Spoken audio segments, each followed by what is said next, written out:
أعوذ بالله من الشيطان الرجيم. بسم الله الرحمن الرحيم. اقرأ باسم ربك الذي خلق. خلق الإنسان من علق. اقرأ وربك الأكرم. الذي علم بالقلم. علم الإنسان ما لم يعلم.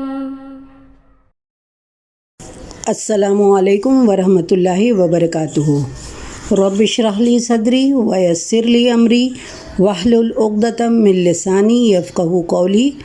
ربی زدنی علما رب یسر ولا تعسر وتمم بالخیر. اللہم انفعنا بما علمتنا وعلمنا ما ينفعنا وزدنا علما. تمام تعریفیں اللہ رب العالمین کے لیے ہیں اور ہمارے نبی محمد صلی اللہ علیہ وسلم پر ہزاروں درود و سلام.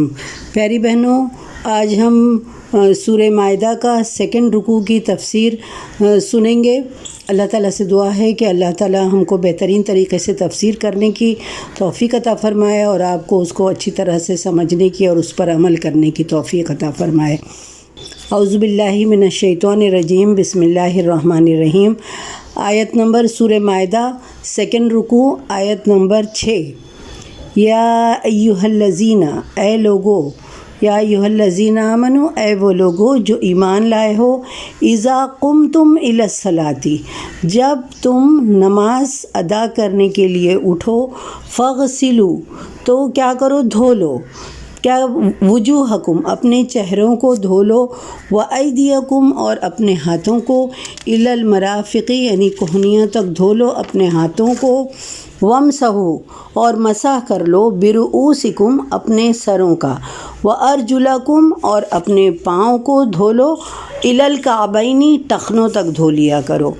اور آگے دیکھیے، وَإِن كُنتُمْ جُنُبًا، اور اگر جنابت کی حالت ہو، ناپاکی کی حالت ہو، فَطَّهَّرُوا، تو طہارت حاصل کر لو، پاکی حاصل کر لو.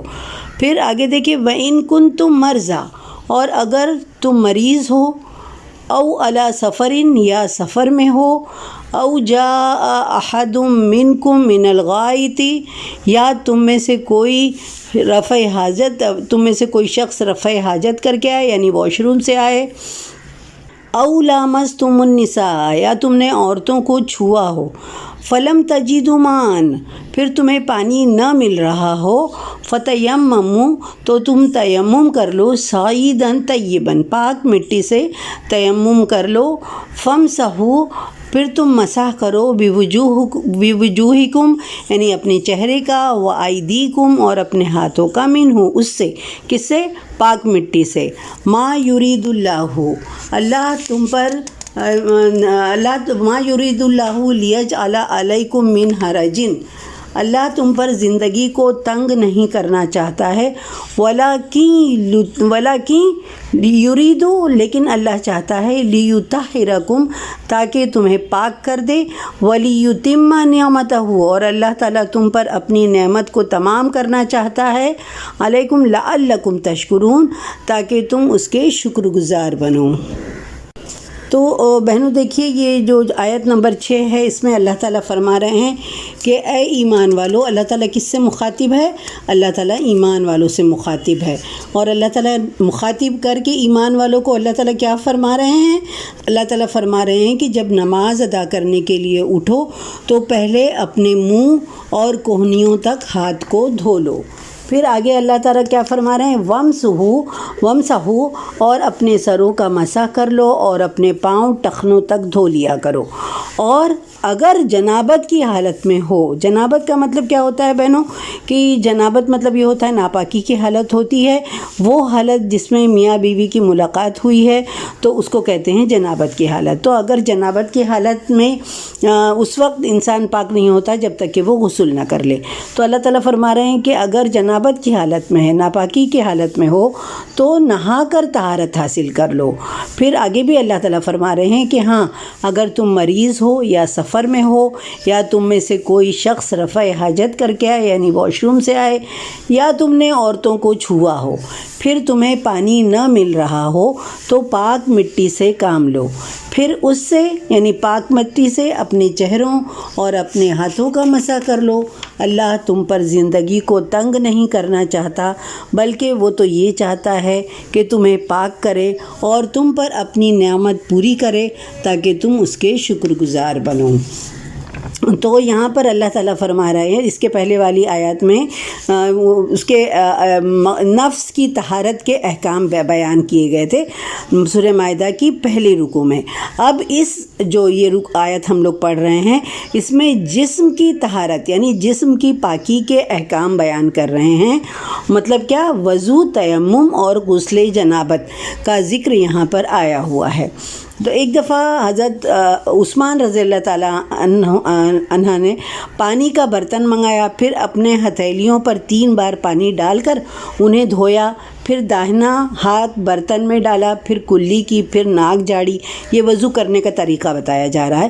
پھر 3 بار اپنا منہ دھویا، پھر دونوں ہاتھ کوہنیوں تک 3 بار دھوئے، پھر 1 بار سر کا مسح کیا، پھر دونوں پاؤں ٹخنوں تک 3 بار دھوئے، اور کہا کہ رسول اللہ صلی اللہ علیہ وسلم نے فرمایا ہے کہ جو کوئی میرے اس وضو کی طرح وضو کرے، پھر تحت الوضو کی 2 رکعتیں اس طرح ادا کرے کہ اس کے دل میں کوئی دنیاوی خیال نہ ہو، اور تو اللہ تعالیٰ اس کے پہلے سارے گناہ بخش دیں گے۔ یہ بخاری کی حدیث ہے۔ اس میں وضو کرنے کا طریقہ بتایا گیا ہے کہ ہم لوگوں کو کیا کتنی بار دھونا ہے، 3 بار دھونا ہے۔ دوسری بات یہاں یہ بتائی گئی ہے کہ حضرت ابن عباس کہتے ہیں کہ یعنی پاکی کا، جسم کی پاکی جو ہے وہ آدھا ایمان ہے، اس کی اسلام میں بہت زیادہ اہمیت ہے، اور اس رکوع جو ابھی ہم پڑھ رہے ہیں اس میں اسی کی تعلیم دی گئی ہے۔ حضرت ابن عباس کہتے ہیں کہ آپ صلی اللہ علیہ وسلم مدینہ کے کسی باغ پر سے گزرے، وہاں 2 آدمیوں کی آواز سنی جنہیں ان کی قبروں میں عذاب ہو رہا تھا۔ آپ صلی اللہ علیہ وسلم نے فرمایا کہ انہیں کسی بڑے گناہ میں عذاب نہیں ہو رہا ہے۔ پھر اللہ کے رسول صلی اللہ علیہ وسلم نے فرمایا کہ ان میں سے ایک تو اپنے پیشاب سے احتیاط نہیں کرتا تھا، یعنی کہ پیشاب سے احتیاط یعنی پاکی کا خیال وہ نہیں کرتا تھا۔ دوسرے کے بارے میں کہا کہ وہ چغلی کھاتا پھرتا تھا۔ پھر آپ صلی اللہ علیہ وسلم نے ایک ہری ٹہنی منگوائی، اس کے 2 ٹکڑے کر کے ہر قبر پر ایک حصہ گاڑ دیا۔ صحابہ نے پوچھا، یا رسول اللہ آپ نے ایسا کیوں کیا؟ فرمایا کہ جب تک یہ سوکھیں گی نہیں، یعنی یہ جو ٹہنیاں اللہ کے رسول نے ان کی قبروں پر گاڑ دی تھیں، اللہ کے رسول نے فرمایا کہ جب تک یہ ٹہنیاں نہیں سوکھیں گی شاید کہ ان کے عذاب میں کچھ کمی آ جائے۔ تو یہاں پر کس بات پر ان کو عذاب ہو رہا تھا؟ قبر میں عذاب ہو رہا تھا۔ ایک آدمی جو تھا وہ پیشاب کی پاکی کا خیال نہیں کرتا تھا۔ تو ایک تو یہ ہے، اس کا ہم کو بہت زیادہ خیال رکھنا ہے۔ ناپاکی، پیشاب سے جو ناپاکی ہوتی ہے اس کو بہت لوگ لائٹلی لیتے ہیں اور اس کا خیال نہیں کرتے ہیں، طہارت کا خیال نہیں کرتے ہیں۔ تو جو اس کو قبر میں عذاب ہو رہا تھا، اللہ کے رسول نے فرمایا کہ یہ پیشاب کی پاکی کا خیال نہیں کرتا تھا، اس لیے ہو رہا ہے اس کو عذاب۔ اور دوسرے کے بارے میں یہ کہا کہ وہ چغلی کھاتا تھا۔ تو یہ اس میں یہ بتایا گیا ہے کہ اس سے قبر کے عذاب میں اضافہ ہوتا ہے۔ اللہ تعالیٰ اس کو قبر کا عذاب دیتے ہیں جو پیشاب کی پاکی کا خیال نہیں کرتا۔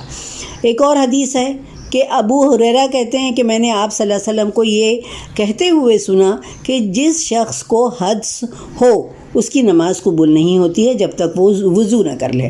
اب کسی نے اللہ کے رسول صلی اللہ علیہ وسلم سے پوچھا کہ اللہ کے رسول حدث مطلب کیا ہوتا ہے؟ اللہ کے رسول صلی اللہ علیہ وسلم نے فرمایا کہ جو گیس خارج ہوتی ہے وہ اس کو حدث کہتے ہیں، یعنی ناپاکی کی حالت ہوتی ہے۔ تو اس میں کیا ہوا کہ جب اس کی نماز نہیں قبول ہوگی، اگر اس کو گیس خارج ہو گئی ہے اور اس نے پھر سے وضو نہیں کیا اور وہ اسی حالت میں نماز پڑھتا رہا تو اس کی نماز قبول نہیں ہوگی جب تک وہ دوسرا وضو نہ کر لے۔ پھر وضو کی اہمیت کے بارے میں یہاں پر یہ بتایا جا رہا ہے کہ حضرت عمر کہتے ہیں کہ ایک شخص نے وضو کیا اور اپنے قدم پر ناخن بھر جگہ خشک چھوڑ دی، تو نہیں اس کے پیر پہ تھوڑی سی جگہ تھی، ناخن بھر کی جگہ تھی جو سوکھی رہ گئی۔ آپ صلی اللہ علیہ وسلم نے دیکھا تو اسے فرمایا کہ واپس جاؤ اور اچھی طرح سے وضو کر کے آؤ۔ چنانچہ وہ شخص پھر سے گیا اور پھر سے وضو کر کے آیا اور پھر اس نے نماز پڑھی۔ یہ کیا ہے؟ مسلم کی حدیث ہے۔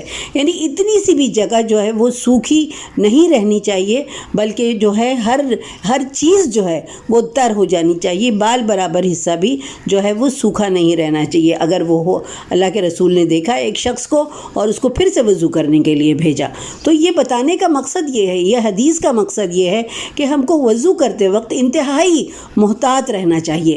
بس یوں نہیں کہ جلدی جلدی ہم نے تیزی سے نل کھولا اور جلدی جلدی اپنا ہاتھ بھگا لیا، چہرہ بھگا لیا، پیر بھگا لیا۔ نہیں، ہم کو بہت اہتمام سے کرنا ہے کہ ہمارا تھوڑا سا بھی حصہ سوکھا نہ رہے۔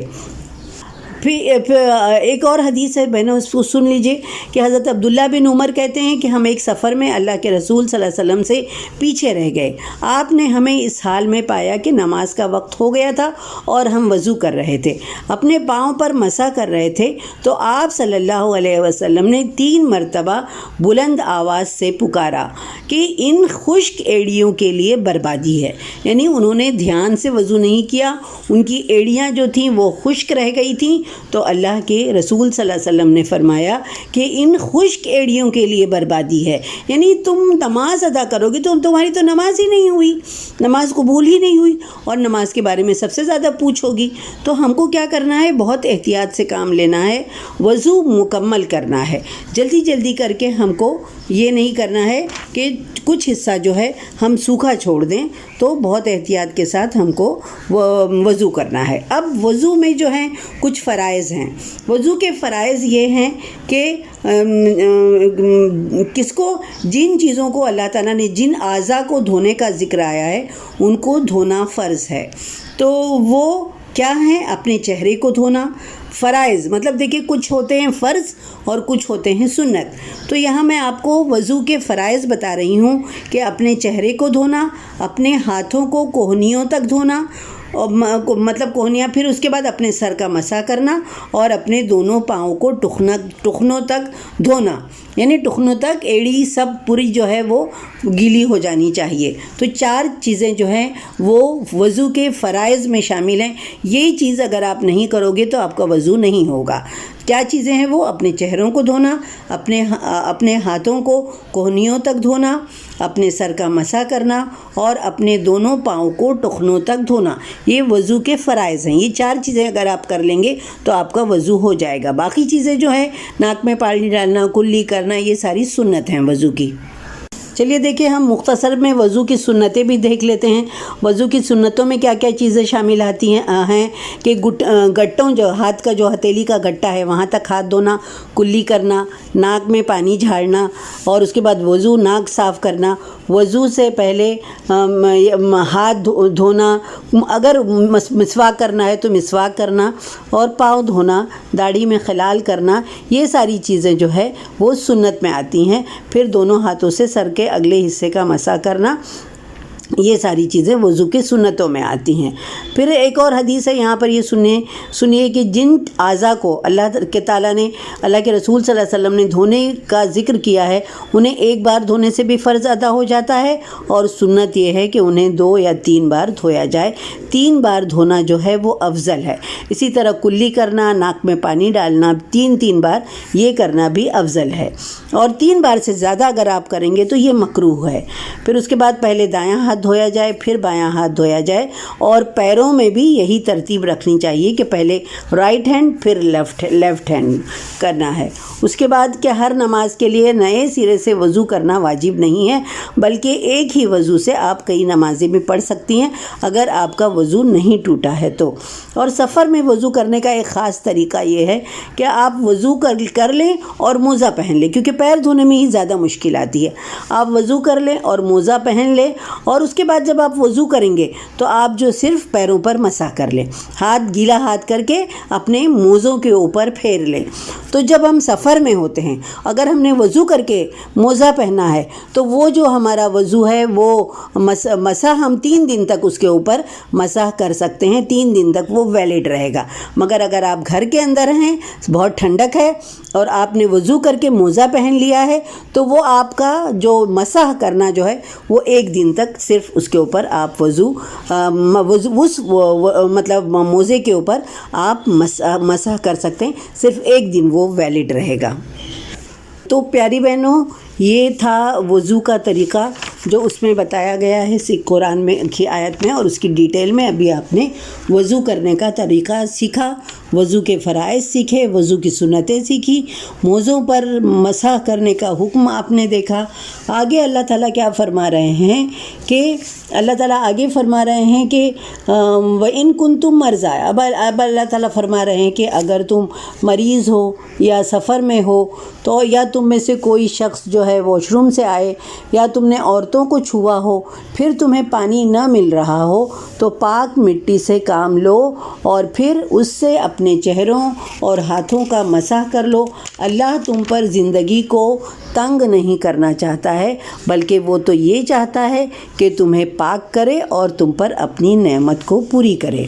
تو اب یہاں پر اللہ تم پر زندگی کو تنگ نہیں کرنا چاہتا ہے، یعنی اللہ تعالیٰ دین میں آسانی چاہتا ہے۔ ہم نے حدیث بھی سنا ہے کہ الدین و یسرن، دین آسان ہے، دین میں کوئی مشکل نہیں ہے۔ تو اللہ تعالیٰ یہاں پر انسان کی مجبوریوں کا لحاظ رکھتے ہوئے اللہ تعالیٰ تمہیں رخصتیں دے، یعنی تمہیں ڈھیل دے رہا ہے، جو احکام ہیں اس میں اللہ تعالیٰ ڈھیل دے رہے ہیں۔ تو اللہ تعالیٰ کیا فرما رہے ہیں، یعنی کوئی مریض ہو، یعنی کوئی انسان ہے جو مریض ہے اور اس کو پانی کے استعمال سے اس کو تکلیف کے بڑھ جانے کا اندیشہ ہو، تو پھر اللہ تعالیٰ یہاں پر کیا فرمائے، خواہ مطلب اس کا وضو ٹوٹ گیا ہے کسی بھی وجہ سے، یا وہ واش روم جا کر آیا ہے، یا جو ہے اس نے عورتوں کو ہاتھ لگایا ہے، جو بھی وجہ ہے، تو اگر پانی نہیں ہے یا پانی استعمال کرنے سے اس کی تکلیف بڑھ سکتی ہے، وہ مریض ہے، اگر وہ پانی کا استعمال کرے گا تو جو ہے اس کی تکلیف بڑھ جانے کا اندیشہ ہے، تو اللہ تعالیٰ فرما رہے ہیں کہ وہ کیا کر سکتا ہے، وہ تکلیف اگر بڑھ جانے کا اندیشہ ہے تو وہ وضو یا غسل کے بجائے وہ تیمم کر سکتا ہے۔ یا ایسا ہم اگر کسی سفر میں جا رہے ہیں اور پانی ملنا مشکل ہے، پانی نہیں مل رہا ہے، تو ہم نماز تو نہیں چھوڑ دیں گے نا، نماز کو ہم کو لائٹلی نہیں لینا ہے، نماز تو ہم کو ہر حال میں ادا کرنا ہے، نماز تو ہمارے لیے معافی نہیں ہے جب تک ہم اپنے ہوش و حواس میں ہیں۔ تو یہ کہا گیا ہے کہ اگر تم کھڑے ہو کے نماز نہیں ادا کر سکتے ہو تو تم بیٹھ کے ادا کرو، اگر تم بیٹھ کے ادا نہیں کر سکتے ہو تو تم لیٹ کے ادا کرو، اگر تم لیٹ کے ادا نہیں کر سکتے ہو تو تم جو ہے اشارے سے نماز ادا کرو، مگر نماز کی چھوٹ نہیں ہے۔ تو اگر پانی نہیں ہے تو ہم یہ سوچیں کہ ہم کو چھوٹ مل گئی، ہم نماز بھی چھوڑ دیں، نماز ادا نہیں کریں، تو یہ ہم کو نماز چھوڑنے کا حکم نہیں ہے۔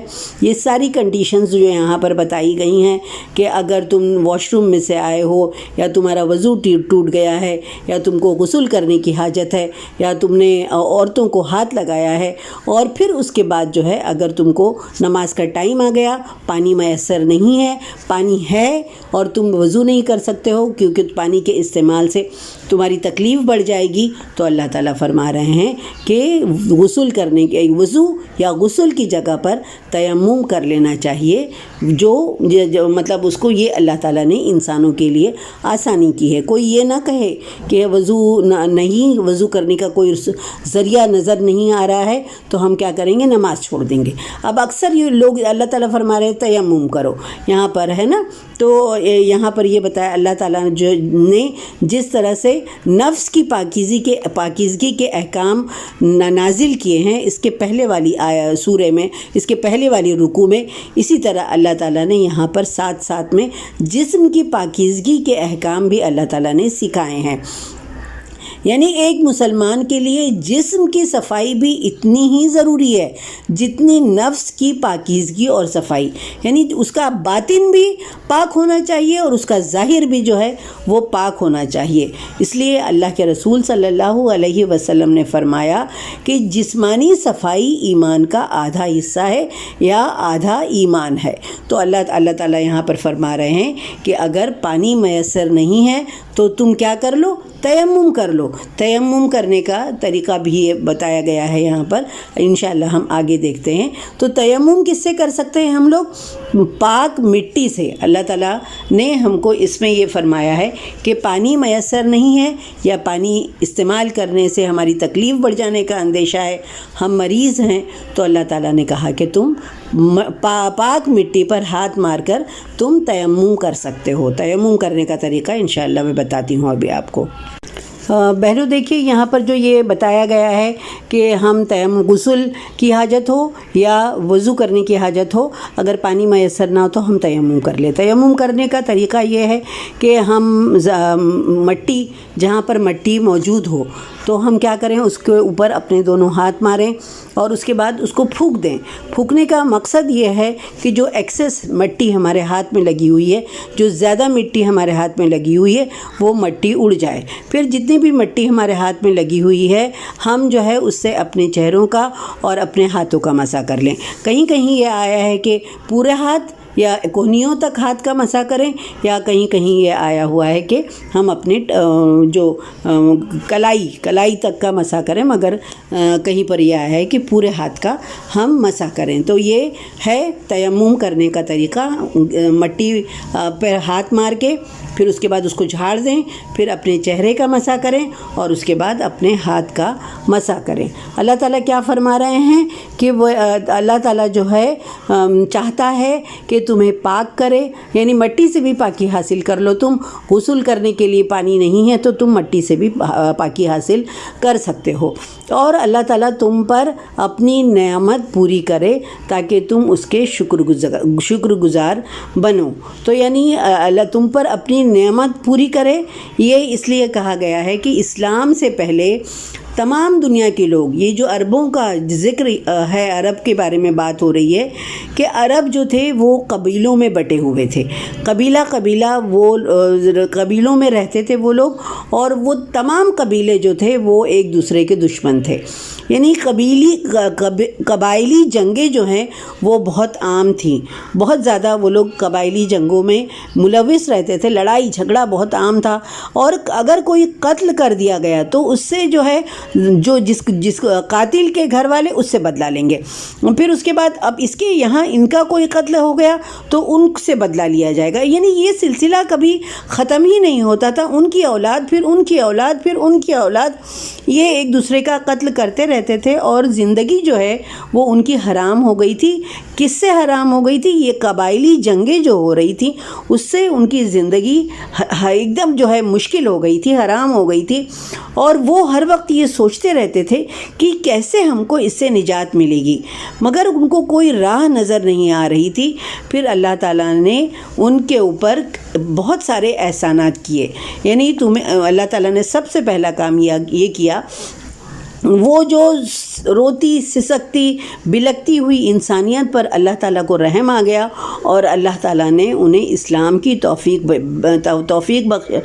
بخشی، اور اسی اسلام کی وجہ سے ان کی جو خواہش تھی کہ ان کی پرانی دشمنیوں کا اللہ تعالیٰ نے خاتمہ کر دیا، اور انہیں ایک دوسرے کا مونس اور غمخوار اور بھائی بنا دیا۔ یعنی جو اسلام کی وجہ سے جو اتنی زیادہ ان کے اندر دشمنیاں تھیں، جن لوگوں نے، جو صحابہ تھے، وہ عرب جو تھے، وہ اتنے زیادہ دشمنیاں ان کے اندر، لڑائی جھگڑے، اتنی برائیاں تھیں، مگر جیسے ہی اسلام وہاں پر آیا، ان لوگوں نے اسلام قبول کیا۔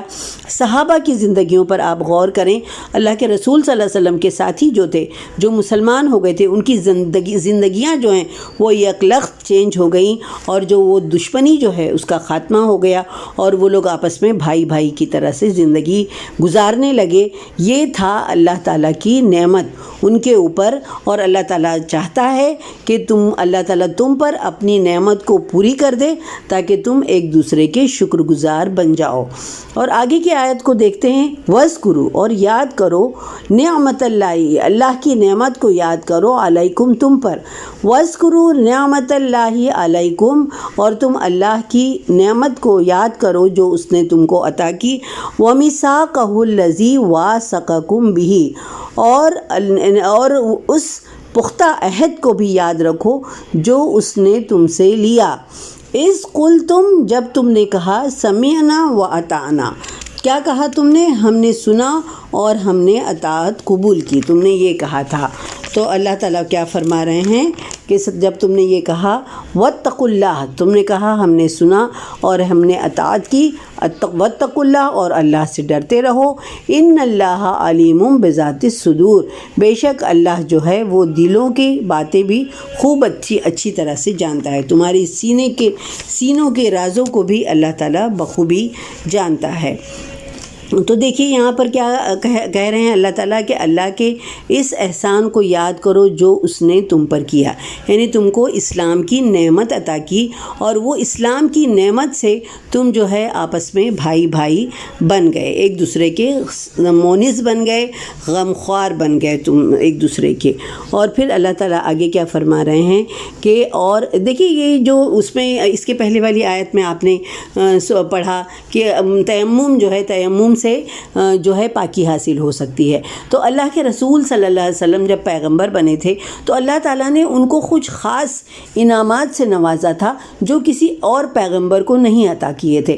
تو ان خاص انعامات میں یہ بھی تھا کہ جیسے مال غنیمت، یعنی اس کے پہلے جو جنگیں ہوتی تھیں تو اس میں یہ طریقہ ہوتا تھا کہ جو مال غنیمت جو جمع کیا جاتا تھا، مال غنیمت جو لوٹا جاتا تھا، مطلب جو ایک جو وہ ہے ملک، ایک جو ہے اگر ایک گروپ دوسرے گروپ پر جیت جاتا تھا تو وہاں کا سب مال جو ہے وہ اس کا بن جاتا تھا، تو اس کو مال غنیمت کہتے ہیں۔ تو مال غنیمت جو تھی اللہ کے رسول صلی اللہ علیہ وسلم سے پہلے وہ لوگ اس کو یوز نہیں کرتے تھے، بلکہ اس کو ایک میدان میں جمع کر دیتے تھے اور پھر ایک آگ آتی تھی اور اس کو کھا لیتی تھی۔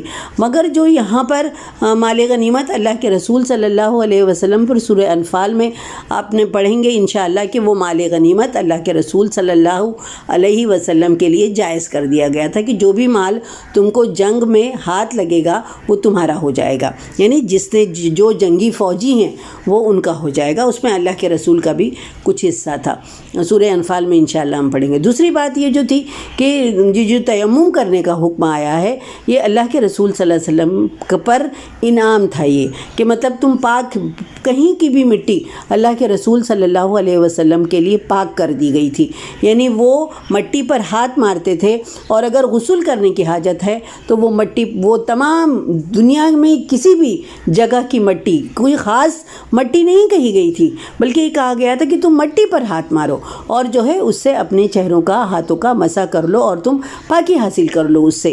تو یہ انسانوں کے لیے آسانی تھی، یہ اللہ کے رسول صلی اللہ علیہ وسلم کو اللہ کا عطیہ تھا، انعام تھا کہ تم کہیں، ساری دنیا کی مٹی جو ہے وہ تمہارے لیے پاک ہے، تم کسی بھی مٹی پر ہاتھ مار کر پاکی حاصل کر سکتے ہو۔ یہ اللہ تعالیٰ نے اللہ کے رسول صلی اللہ علیہ وسلم کو اسپیشل گفٹ دیا تھا اللہ تعالیٰ نے۔ اور پھر یہ کہ مٹی پاک ہے تو پھر تم کہیں پر بھی نماز بھی ادا کر سکتے ہو، ضروری نہیں ہے کہ تم خانہ کعبہ میں جاؤ یا مسجد میں جاؤ یا وہاں جا کر نماز ادا کرو، موقع نہیں ہے، کہیں پر بھی تم ہو، کہیں پر بھی تم قبلہ رخ ہو کے نماز ادا کر سکتے ہو۔ تو تمام دنیا کی جو یہ تھی مٹی کو اللہ تعالیٰ نے اللہ کے رسول صلی اللہ علیہ وسلم کے لیے، ان کی امت کے لیے پاک کیا تھا۔ اگر انہیں غسل کی بھی حاجت ہے یا ان کو وضو کرنا ہے نماز پڑھنے کے لیے تو وہ پانی میسر نہیں ہے تو کیا کرنا ہے، پاک مٹی پر، اس بات کا خیال رکھنا ہے کہ وہ مٹی پاک ہو، وہاں پر کسی جانور کا، بچے کا پیشاب نہ ہو، گندگی نہ ہو، پاک صاف مٹی ہو، آپ اس پر ہاتھ مارو اور اس سے تیمم کر لو، اور اس کے بعد کوئی بھی جگہ جہاں جہاں پر پاک صاف جگہ ہے اس پر تم اپنی نماز ادا کر سکتے ہو۔ یہ اللہ کے رسول صلی اللہ علیہ وسلم کا اللہ تعالیٰ کا انعام تھا۔ اللہ کے اس انعام کو یاد کرو، احسان کو یاد کرو جو اس نے تم پر کیا، یعنی تمہیں بھائی بھائی بنا دیا، اور اس پختہ عہد کو بھی یاد کرو جو اس نے تم سے لیا۔ پختہ عہد کے بارے میں یہ آتا ہے کہ بہت ساری بیعت ہوئی تھی، ہے نا۔ اللہ کے رسول صلی اللہ علیہ وسلم نے بھی بیعت لی تھی مسلمانوں سے، اور اللہ تعالیٰ نے بھی جب پوری انسانیت کو بنانے سے پہلے اللہ تعالیٰ نے تمام انسانوں کی روحوں کو جمع کیا تھا اور ان سے عہد لیا تھا۔ اسے کہتے ہیں کہ عہد الست کہتے ہیں اسے۔ اللہ تعالیٰ نے تمام انسانوں کی روحوں کو جمع کر کے اور ان سے یہ کہا تھا، ان سے عہد لیا تھا کہ کیا اللہ تعالیٰ نے کہا تھا کہ کیا نہیں ہوں میں تمہارا رب؟ تو تمام روحوں نے ایک ساتھ کہا تھا کہ ہاں اللہ تو ہی ہمارا رب ہے۔ اس عہد کو یہاں پر یاد کرایا گیا ہے کہ تم نے کہا تھا کہ ہم نے سنا اور ہم نے اطاعت قبول کی۔ پیاری بہنوں، یہ جو اللہ کے رسول صلی اللہ علیہ وسلم نے جو بیعت لی تھی کہ وہ کس بات پر بیعت لی تھی، یہ جو ہے نا یہاں پر کہا گیا ہے کہ اور اس نے تم سے اپنے اس پختہ عہد کو بھی یاد رکھو۔ تو بہت ساری بیعت ہوئی تھی، مگر یہاں پر جو ذکر کیا جائے کہ تم نے کہا کہ تم نے سنا اور واتانا، اور ہم نے سنا اور ہم نے اطاعت قبول کی، یہ کہا تھا۔ اور اللہ سے ڈرتے رہو کیونکہ اللہ دلوں کی باتیں بھی خوب جانتا ہے۔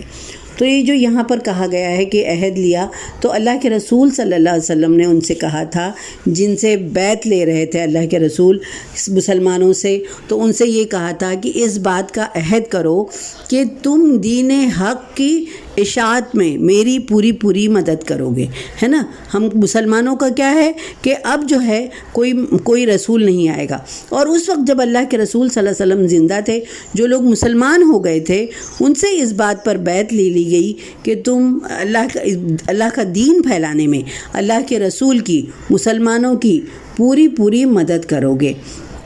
اور جب میں تمہارے یعنی جب اللہ کے رسول مدینہ جا کر بسیں گے تو تم مسلمانوں کی، اللہ کے رسول صلی اللہ علیہ وسلم کی اور سب کی بہت اچھی طرح سے ان کی مدد کرو گے، دین کو پھیلانے میں خود بھی عمل کرو گے اور اس کو پھیلانے میں بھی مدد کرو گی۔ یہ تھی اللہ کے رسول صلی اللہ علیہ وسلم کا ان سے عہد لیا تھا اللہ کے رسول صلی اللہ علیہ وسلم نے۔ تو انہوں نے اللہ کے رسول صلی اللہ علیہ وسلم سے پوچھا تھا کہ اس کے بدلے میں ہم کو کیا ملے گا؟ تو اللہ کے رسول صلی اللہ علیہ وسلم نے فرمایا کہ اس کے بدلے میں اللہ تعالیٰ تمہیں جنت، واتقوا اللہ، ڈرو اللہ سے ڈرتے ہوئے زندگی گزارو۔ تو یعنی کیا کرنا ہے کہ تم کو اللہ کے دین کو پھیلانا ہے اور اس کو لوگوں تک پہنچانا ہے، اور اس کے بدلے میں اللہ تعالیٰ تم کو جنت الفردوس میں اعلیٰ مقام عطا کریں گے۔ اور یہ بھی ہے کہ تم یہ جو کام کر رہے ہو، یہ جو دین کو پھیلانے کا کام کرو گے یا دین کو دوسروں تک پھیلاؤ گے، تو اس کے پیچھے تمہارا مقصد کیا ہوگا؟ تو آیا تم دنیا میں اپنا نام کرنا چاہتے ہو، یا تم جو ہے اللہ کو راضی کرنے کے لیے یہ دین کا کام کرو گے، یہ اللہ کو راضی کرنے کے لیے کرو گے؟ تو اللہ تعالیٰ فرما رہے ہیں کہ واتقوا اللہ، اللہ سے ڈرتے رہو، جو بھی کام کرو اللہ سے ڈرتے ہوئے کرو، اللہ کو راضی کرنے کے لیے کرو، دنیا والوں کو راضی کرنے کے لیے کوئی کام مت کرو۔ ان اللہ علیم بذات الصدور، بے شک اللہ جو ہے وہ دلوں کے رازوں تک کو بھی جانتا ہے۔ آگے کی آیت دیکھیے، آیت نمبر 8، یا ایھا الذین آمنو، اے لوگو جو ایمان لائے ہو، کونو قوامین للہ، اللہ کی خاطر قائم رہنے والے اور شہداء بالقسط، اور انصاف کے ساتھ گواہی دینے والے بن جاؤ۔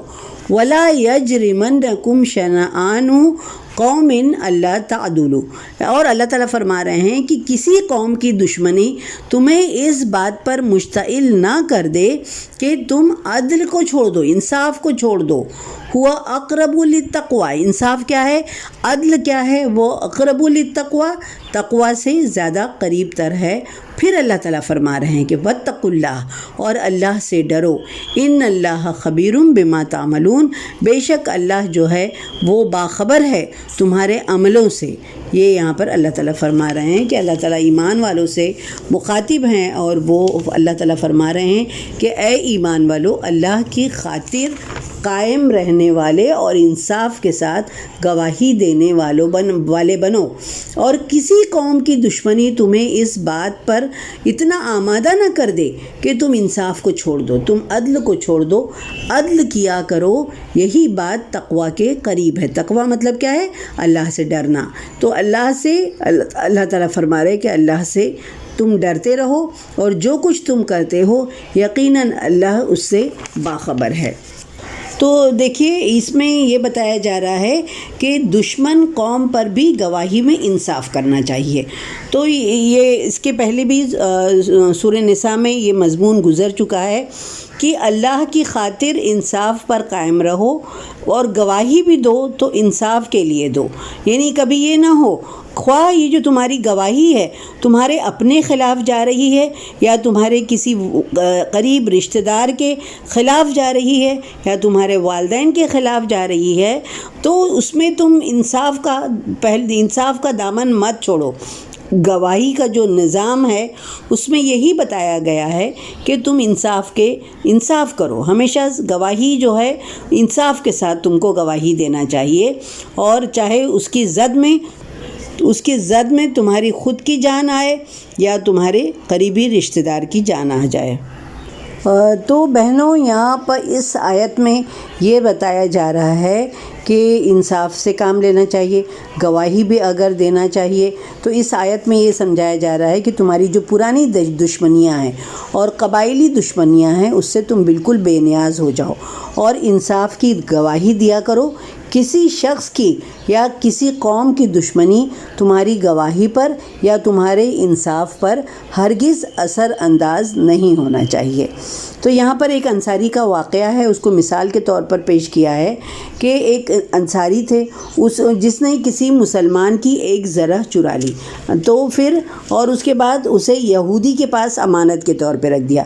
یعنی ایک مسلمان تھا اور اس نے کوئی اس کی زرہ چرا لی اور پھر اپنے پاس نہیں رکھا، اس کو لے جا کے کسی یہودی کے پاس رکھ دیا کہ اس کو سنبھال کے رکھو، اور اس کے بعد جب وہ اس کی ڈھونڈائی مچی اور وہ جو ہے وہ یہودی کے پاس نکلی، تو اب مسلمان جو تھا وہ ڈر گیا کہ میں اگر یہ بول دوں گا کہ میں نے اسے چرایا تھا تو مجھ پر الزام آئے گا، لوگ مجھے چور سمجھنے لگیں گے۔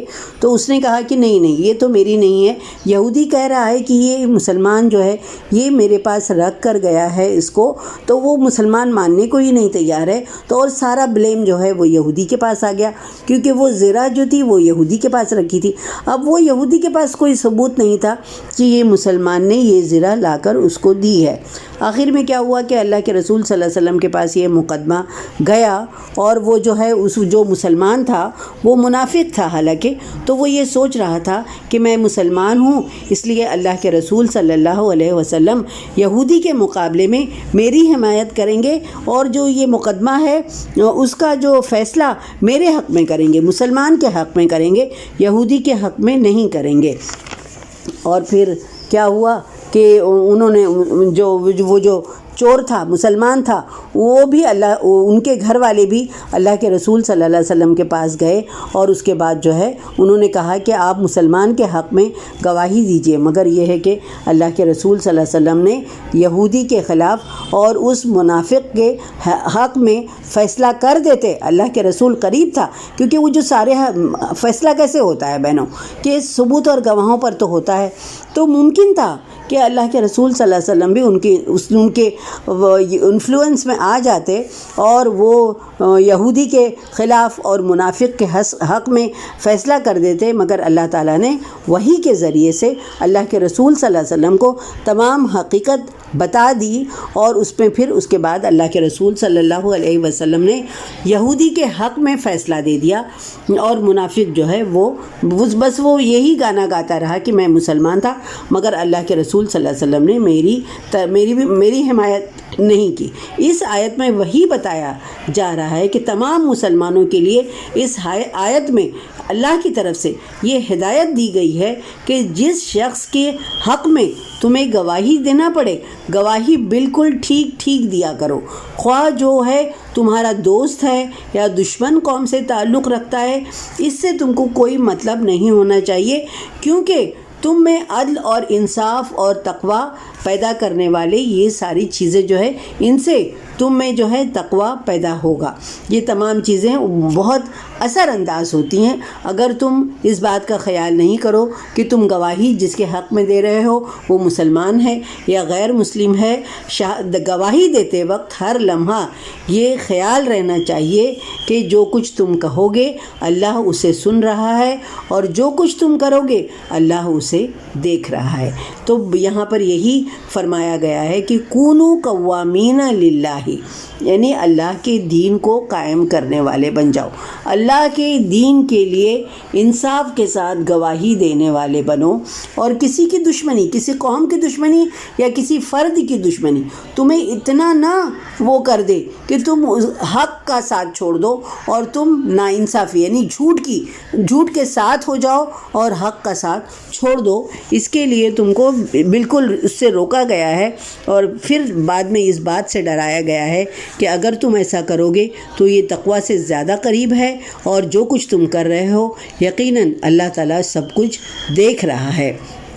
اب آگے دیکھیے آگے کی آیت میں کیا فرما رہے ہیں اللہ تعالیٰ، وعد اللہ الذین آمنوا، اللہ نے ایمان والوں سے وعدہ کیا ہے کہ کیا وعدہ کیا ہے کہ آمنو یعنی ایمان لاؤ، وعد اللہ الذین آمنوا، اللہ نے وعدہ کیا ہے کہ ان لوگوں سے کہ ایمان لاؤ، یعنی جو لوگ ایمان لائے، وعملوا الصالحات، اور انہوں نے نیک عمل کیے، اور ان کے لیے لہم مغفرۃ و اجر عظیم، اللہ نے ان سے وعدہ کیا ہے کہ ان کے لیے بخشش ہے اور بہت بڑا اجر ہے۔ اور جن والذین کفروا، اور جن لوگوں نے کفر کیا، وکذبوا بآیاتنا، اور ہماری آیات کو جھٹلایا، اولئک اصحاب الجحیم، یہ لوگ کون ہیں؟ تو یہ لوگ اہل دوزخ ہیں۔ تو اللہ تعالیٰ نے کس سے جنت کا وعدہ کیا ہے کہ جو لوگ ایمان لائے، اور ایمان کے ساتھ جو شرط رکھی گئی ہے وہ کیا ہے، وعملوا الصالحات لہم مغفرۃ و اجر عظیم، ان کے لیے مغفرت ہے اور اچھا اجر ہے۔ تو دیکھیے ایمان کے ساتھ عمل صالح جو ہے وہ شرط ہے، یعنی صرف ایمان لانا کافی نہیں ہے۔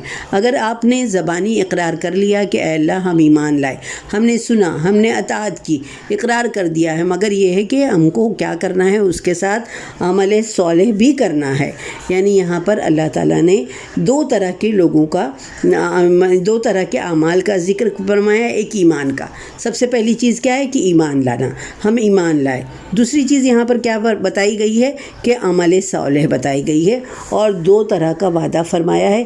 کیا وعدہ فرمایا ہے کہ لہم مغفرت، یعنی ان کے لیے مغفرت بھی ہے، و اجر عظیم، اور ان کے لیے اجر عظیم ہے۔ یہ اللہ تعالیٰ نے فرمایا، یعنی جو لوگ جو ہے ایمان لائیں گے اور عمل صالح کریں گے، یعنی ایمان لانا، ایمان لے آئے، آپ کے لیے جو اجر ہے وہ لکھ دیا گیا، کیا مغفرت، آپ کے لیے مغفرت لکھ دی گئی، اور اس کے بعد اگر آپ عمل صالح بھی کریں گے تو اس کے لیے اللہ تعالیٰ نے فرمایا ہے کہ اجر عظیم کا وعدہ اللہ تعالیٰ نے ان سے کیا ہے۔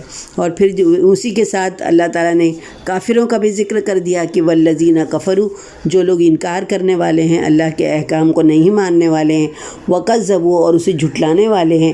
کس کو جھٹلانے والے ہیں؟ بآیاتنا، ہماری آیات کو، اولئک اصحاب الجحیم، اللہ تعالیٰ فرماتے ہیں کہ یہی لوگ جو ہیں دوزخ والے ہیں۔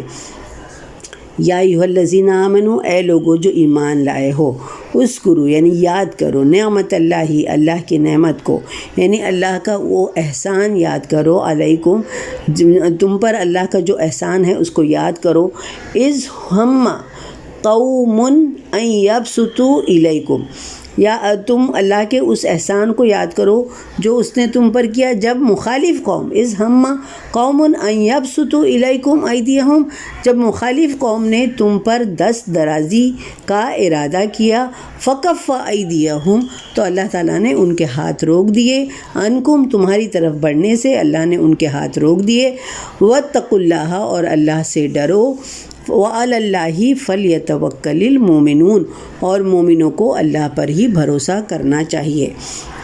یہاں پر اللہ تعالیٰ فرما رہے ہیں کہ اے ایمان والو، اللہ کا وہ احسان بھی یاد کرو جو اس نے تم پر کیا، جب کیا ہوا تھا؟ مخالف قوم نے تم پر دست درازی کا ارادہ کیا، یعنی مخالف قوم جو تھی وہ تمہارے اوپر حملہ کرنے کے چکر میں تھی، تو اللہ نے ان کے ہاتھوں کو تم پر اٹھنے سے روک دیا۔ اللہ نے کیا کیا؟ تمہاری مدد کی اور ان کا ہاتھ تمہارے اوپر اٹھنے سے روک دیا۔ آگے اللہ تعالیٰ فرما رہے ہیں کہ اللہ سے ڈرتے رہو اور مومنوں کو اللہ پر ہی بھروسہ کرنا چاہیے۔ دیکھیے بہنوں، یہاں پر جو اللہ تعالیٰ فرما رہے ہیں کہ جب کافروں نے یہ ارادہ کیا کہ وہ تمہارے اوپر حملہ کریں تو اللہ تعالیٰ نے ان کے ہاتھوں کو تمہارے اوپر اٹھنے سے روک دیا۔ اللہ کے احسان کو یہاں پر یاد دلایا جا رہا ہے کہ اللہ کا سب سے پہلا احسان تو مسلمانوں پر یہ تھا کہ اللہ تعالیٰ نے انہیں اسلام کی توفیق بخشی ہے نا۔ یہ اس کے پہلے بھی گزر چکا ہے کہ اللہ تعالیٰ نے انہیں اسلام کی توفیق بخشی، اور یہ اللہ تعالیٰ کا بہت بڑا انعام تھا۔ اور اسلام کی بدولت، یعنی جو وہ لوگ اسلام میں شامل ہو گئے تو ان کی جو قبائلی دشمنی تھی اور جو ہے اس کا خاتمہ ہو گیا، ان کی دشمنی کا خاتمہ ہو گیا۔ جیسے اللہ کے رسول صلی اللہ علیہ وسلم جب مدینہ گئے، مکہ سے مدینہ گئے، تو اوس اور خزرج 2 قبیلے تھے، ان میں سالوں سے جنگیں چلی آ رہی تھیں، لڑائی جھگڑا، اتنی دشمنی تھی کہ وہ لوگ جو ہے ایک دوسرے کا شکل دیکھنے کے لیے نہیں تیار تھے۔ مگر جب اسلام وہاں پر گیا تو اللہ کے رسول صلی اللہ علیہ وسلم نے سب سے پہلا کام جو وہاں پر کیا وہ یہ کیا کہ ان لوگوں میں بھائی چارہ کر دیا، یعنی ان کی دشمنی کا اللہ کے رسول صلی اللہ علیہ وسلم نے خاتمہ کر دیا، اور یہ اسلام کی بدولت جو ہے وہ پاسبل ہوا تھا۔ تو اسلام کی وجہ سے سب سے پہلا فائدہ جو ان لوگوں کو ہوا تھا کہ ان لوگوں کی قبائلی جنگوں کا خاتمہ ہو گیا تھا، اور وہ لوگ بھی عاجز تھے، وہ روز کی لڑائی سے کوئی کام وہ لوگ نہیں کر پاتے تھے، ہر دم ڈر خوف کے ماحول میں وہ لوگ جی رہے تھے۔ تو اللہ تعالیٰ جب انہوں نے اسلام قبول کیا تو اللہ کے رسول صلی اللہ علیہ وسلم نے سب سے پہلے ان کی لڑائیوں کا خاتمہ کر دیا اور ان میں آپس میں دوستی کرا دی، اور اس کے بعد کیا ہوا کہ وہ آپس میں بھائیوں کی طرح سے زندگی گزارنے لگے۔ یہ تھا اللہ کا ان کے اوپر بہت بڑا احسان۔ دوسرا احسان جو ہے، بہت سارے مقامات پر جو کافروں نے پلاننگ کی کہ کسی بھی طرح سے مسلمانوں کو گھیر کر ان کے اوپر حملہ کر دیں، ان کو ختم کر دیں، تو اسی کا یہاں پر ایک واقعے کا ذکر آ رہا ہے کہ حدیبیہ کے مقام پر کافر یہ چاہتے تھے کہ مسلمانوں پر حملہ کر دیں، یعنی جتنے بھی لوگ وہاں پر اس وقت موجود تھے ان پر حملہ کر دیں اور انہیں جان سے مار دیں، لیکن اللہ نے ایسے حالات پیدا کر دیے کہ وہ اپنا ارادہ پورا نہ کر سکے۔ یعنی یہ پر حدیبیہ کے دن کے مقام پر یہ جو ہے حضرت انس فرماتے ہیں کہ اہل مکہ کے 80 لوگ جو تھے وہ پوری طرح سے لیس ہو کر سب مطلب تلوار اور ساری چیزیں لے کر آئے اور تنعیم پہاڑ کی جانب سے رسول اللہ صلی اللہ علیہ وسلم پر حملہ آور ہوئے۔ وہ یہ چاہتے تھے کہ آپ صلی اللہ علیہ وسلم اور آپ صلی اللہ علیہ وسلم کے اصحاب جو ہیں، ان کے ساتھی جو ہیں، وہ غافل ہوں تو وہ اللہ کے رسول صلی اللہ علیہ وسلم پر اور ان کے ساتھیوں پر حملہ کر دیں۔ آپ صلی اللہ علیہ وسلم نے انہیں پکڑ کر قید کر لیا اور پھر اس کے بعد انہیں چھوڑ دیا۔ تب اللہ تعالیٰ نے یہ آیت نازل فرمائی، یعنی اللہ تعالیٰ نے غیب سے ان کو خبر کر دی۔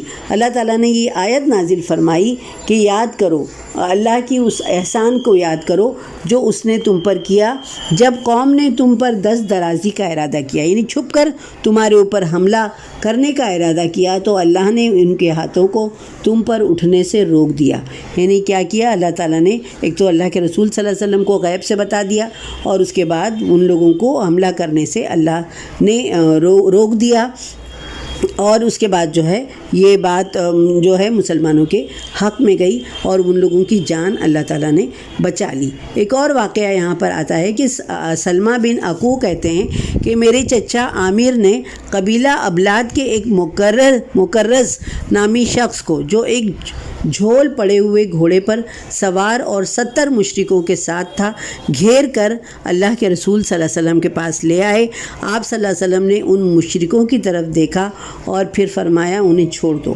یعنی یہ ساری باتیں جو ہیں وہ لوگ ساری پلاننگ کر کے آتے تھے، اللہ کے رسول صلی اللہ علیہ وسلم پر حملہ کرنے کے لیے آتے تھے، مگر یہ اللہ کی مدد ہوتی تھی کہ اللہ جو ہے وہ اللہ کے رسول کو بھی اور جو ان کے ساتھی بھی تھے ان کو بچا لیا کرتا تھا. یعنی دور نبوی میں کئی بار ایسے موقع پیش آئے کہ کبھی کفار مکہ نے جنگ کے ذریعے سے اور کبھی یہودیوں نے سازشوں کے ذریعے سے اسلام کو اور مسلمانوں کو ختم کرنے کی کوششیں کی تھی.